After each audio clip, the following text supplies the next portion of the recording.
Oh, no. Yes, thank you. Oh. Welcome to AP Biology. This is chapter 26. We are talking about, in an overall way, how we organize living things based on evolutionary relationships. And here you see basically what's a cladogram that this chapter talks about, written in one style versus other styles you will read about. But what you see here are different ancestral populations, populations of the past that were one kind of continuous living thing, some species that all members of the population shared characteristics with each other. And a division occurred in that population, maybe because of some kind of geographic isolation or some other type of isolation that we went over a few chapters ago. This is the speciation event between this ancient population and the geckos, and whatever group led to other reptiles like the snakes. Now, at each branch, you have, again, basically a speciation event. You have the formation of new species over time from some kind of ancient population that was probably different. Now, what we're focused on the most in this chapter is how close are they related to one another. So, just in a quick general term, if two species recently, and by recently it could be tens of millions of years, if two species have branched off from the same ancient common population, that indicates a close relationship. Even if there's something pretty drastic like legs versus no legs, that's a pretty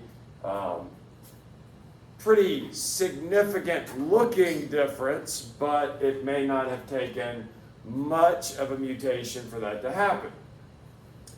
These two reptiles are considered to be more closely related than either of them are to, say, the iguana.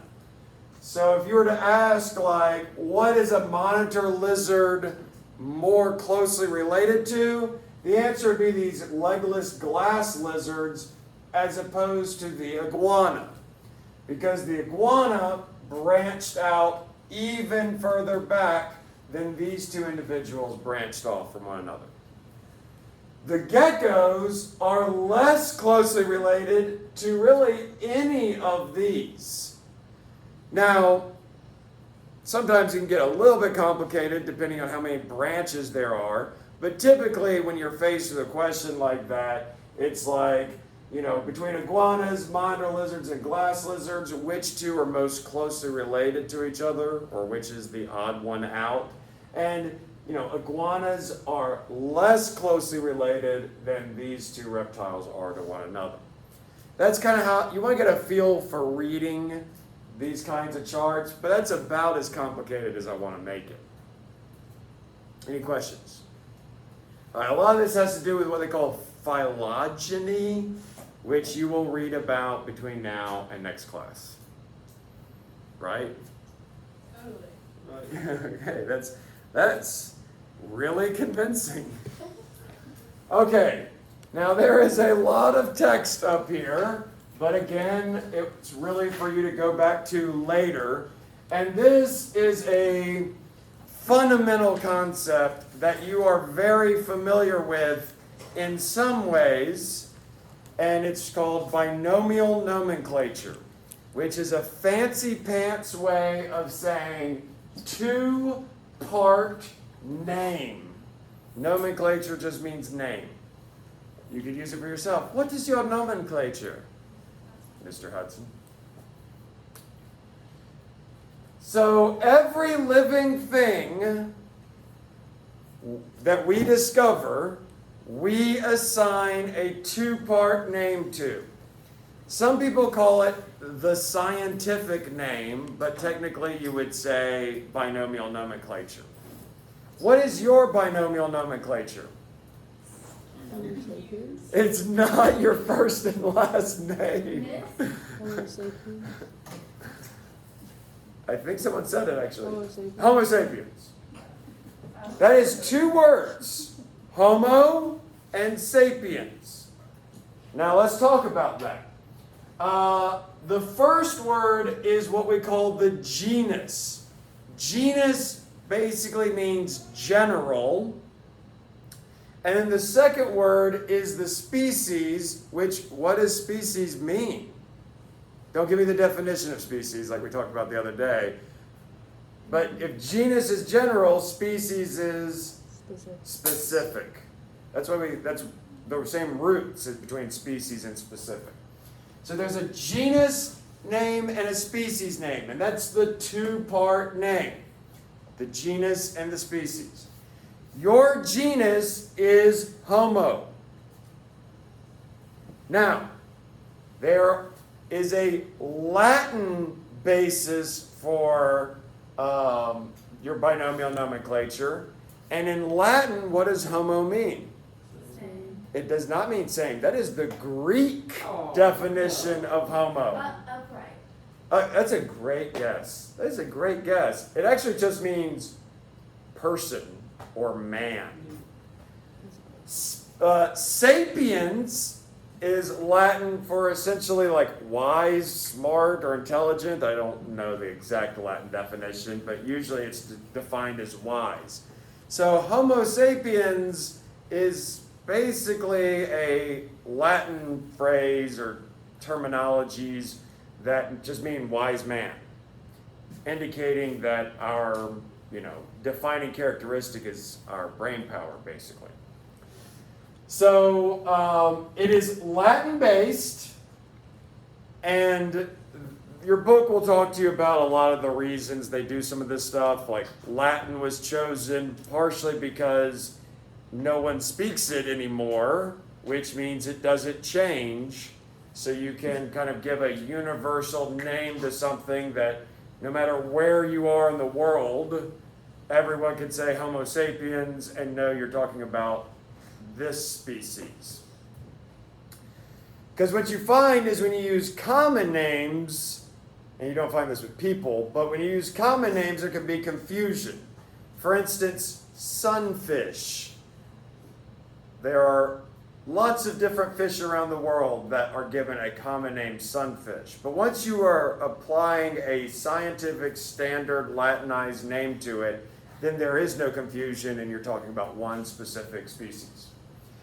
There are some weird things, little weird grammar rules that I don't want to spend too much time on.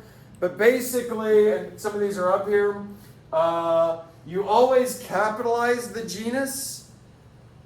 And I would probably even write this down. So like for the example of Homo sapiens, the H in Homo is capital H. It's capital H-O-M-O. But then the S in sapiens is lowercase. So when you write out Homo sapiens, you should only capitalize the H. All the other letters would be lowercase. You also should italicize it, but when you're handwriting, you can also what? What's the equivalent of italicizing? Underlining. Very good. Very good. Never thought you'd bring some English class into this, did you? There's also a shortcut in which you can abbreviate the genus to just a single letter. So you can write it capital H, period, sapiens, with a lowercase s, and then underline it. I don't know if you'll see this on the next test, but on many tests in my life that I've given over what we call taxonomy, kind of the overall field of classifying organisms, I have given, a question where I write Homo sapiens a lot of different ways, and you pick the one way I wrote it correctly based on these rules. Another example you've heard of before is E. coli. Are you familiar with E. coli? Yes. E. coli is not one word. It is capital E, period, space, lowercase coli. What is coli in E. coli? Virus. It's a bacterium. But what do we call the coli part? Species. That's the species name. The E is abbreviated for Escherichia. Yeah, isn't that a fun term? It's Escherichia coli. You don't have to know how to spell that, but that's probably why it's always just abbreviated to E, because people don't want to just keep saying or writing out Escherichia. By the way, coli is Latin. It's a Latinized way of referring to the colon, which is the large intestine, which is where this bacterium lives. And you've heard of E. coli because the E. coli that lives in cows, if you ingest that bacterium from a cow's intestines, it will make you very sick and can give you food poisoning. And how do you get the intestinal contents of a cow into your mouth and swallow it? Eating beef, that when they slaughtered the cow, they basically cut through intestines, its intestinal contents spilled into the meat, and they get ground up with it. So it's usually a ground beef issue. But if you cook it enough, you destroy the proteins that your body reacts so aggressively to. The last thing, and then we'll move on. This system, and the next slide that we're going to look at, was developed by a guy named Carolus Linnaeus, all right, in the 1700s. Carolus Linnaeus was not his real birth name. You don't have to know this. His real name was Carl von Linné. But around the 1400s through the early 1800s, there were a few centuries in there where Latin was a very popular language amongst scientists, and they tried to Latinize, meaning taking Latin-looking kind of grammatical and spelling things and using it to create their own terms. He Latinized his name. His name was Carl von Linné, and he changed his name to sound more Latin-y to Carolus Linnaeus. That's actually what I think Galileo did that as well. I don't think that's his real name. I don't know what his real name was. But there are some other examples. So it's like how the modern rapper operates. It's kind of the scientific kind of performance name, yeah. It'd be like if I insisted you called me Mr. Hudsonius Maximus. Or just Caesar. All right. Anyway. All right, so here's the deal. In an effort to categorize living things, Linnaeus also came up with these taxa, which are just, it refers to taxonomy and grouping. When Linnaeus developed this system, he developed groups called kingdoms, phyla, classes, orders, families, genera, or the genus and the species. And these are big categories that narrow down into more specific ones. So this is the panther. So just like you are referred to as Homo sapiens, panthers are referred to as Panthera pardus, or at least this specific panther is. There could be other panthers. I'm not real familiar with panthers. Now, the genus is Panthera. The species is actually Pardus, so you would say Panthera pardus. But there are larger groups. Most of the cats belong to this family Felidae, which is not just the panthers, but it would be the tigers and the lions and your house cat, bobcats. And then all cats belong to Carnivora, which would include like dogs and other meat eaters. And then carnivora is part of a class called Mammalia, which is all mammals. So we are in that class as well. We're mammals because we have hair, most of us, and create milk for our young. And then all mammals are part of a phylum called Chordata, which refers to the spinal cord, which includes birds and reptiles and amphibians and even some kind of weird, strange, tiny ocean creatures. And phylum Chordata is one of the groups in the animal kingdom, or kingdom Animalia. Notice the Latinization, Animalia. That is just the word animal with a little Latinized ending on it. Now, kingdom Animalia includes all bugs, which would be phylum Arthropoda, because they don't have a spinal cord, they're a different phylum. So the closer two things are related to one another, the more of these they share. So if you want to compare a human to a cat, we share a kingdom, we share a phylum, we share a class, but then the cats break off into order Carnivora, we break off into order Primata. We're primates, but we're a special primate, so our family is the hominid family, which are basically all the primates that could walk upright, of which we are the only ones that made it to today. And we probably drove, yes, go H. sapiens. By the way, how can we abbreviate this? P. pardus. P. pardus. P period, pardus, capital P, underline it, or italicize. Finally, and I've got 3 more slides, but they'll go faster than the previous 3. The chapter goes through a lot of taxonomy and these branching trees and how we describe certain relationships. There's a lot of that. But it ends talking about molecular clocks. So the lab we're going to do or start today deals with that. You're going to do a little bit of molecular clock work. It's easier than it sounds. At least for our purposes it is.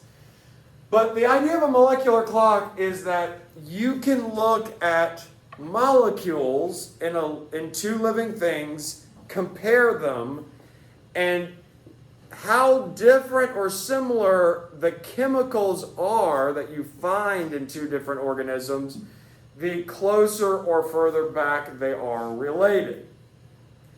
Now, usually we look at amino acid sequences in proteins, or we look at the DNA sequence, or RNA sequences sometimes.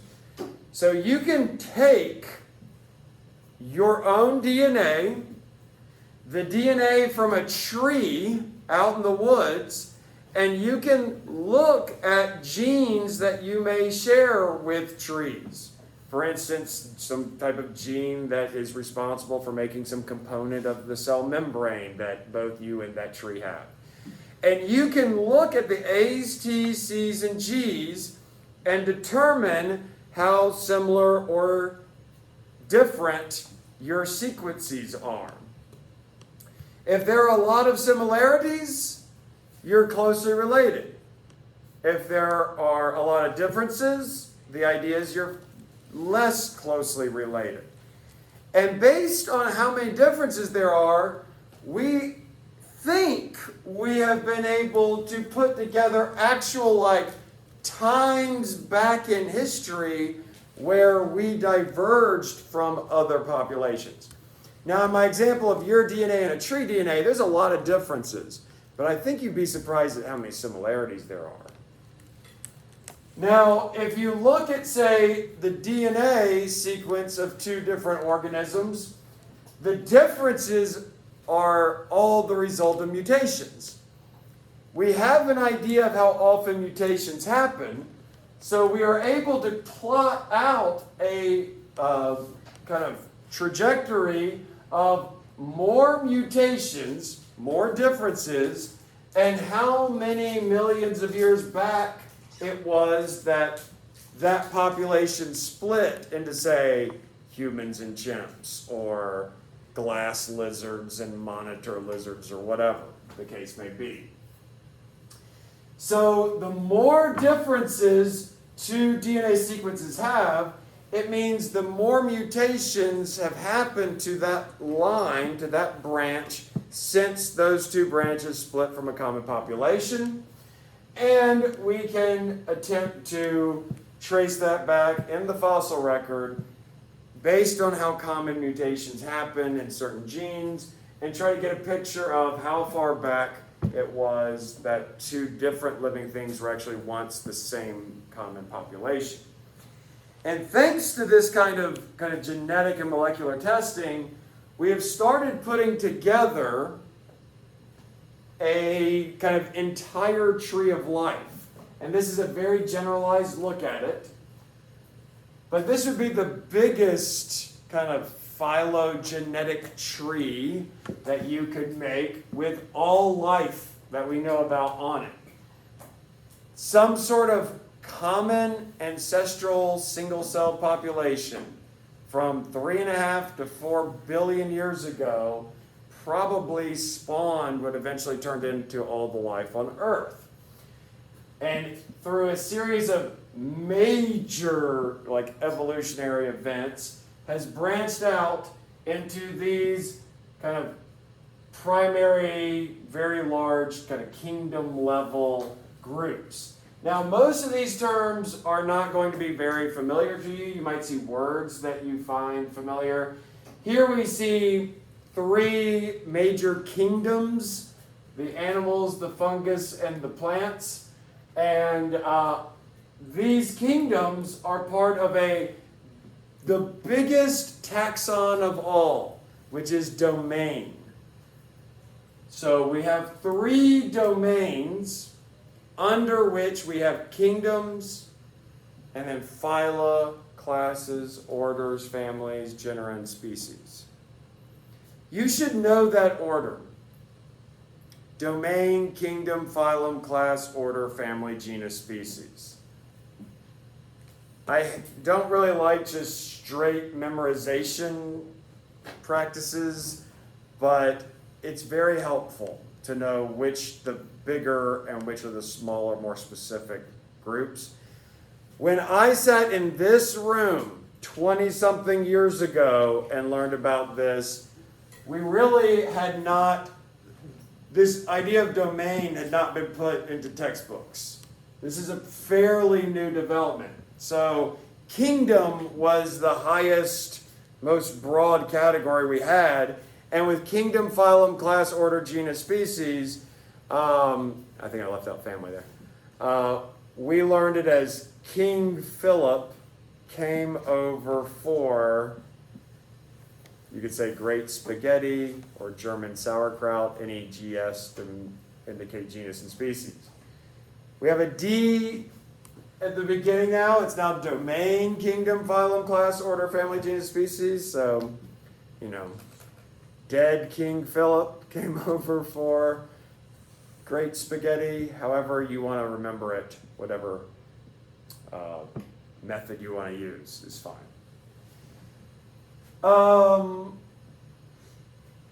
That's pretty much it. For chapter 26, I would try to kind of look at a few of these branching diagrams and get a feel for common ancestral population splitting into modern day branches. I would know about the binomial nomenclature, genus, species names, all the taxa from domain through kingdom down to species, and the ideas behind using molecular clocks to determine some of these relationships and how far back they happen. Speaking of molecular clocks, we're now going to stop and look at a kind of little lab activity where we compare amino acid sequences and try to see how closely two things are related. So we're going to do that now. We're going to review for the test next class, and then we're going to have the test on Wednesday of next week, right before spring break. So we're going to stop the video. Bye.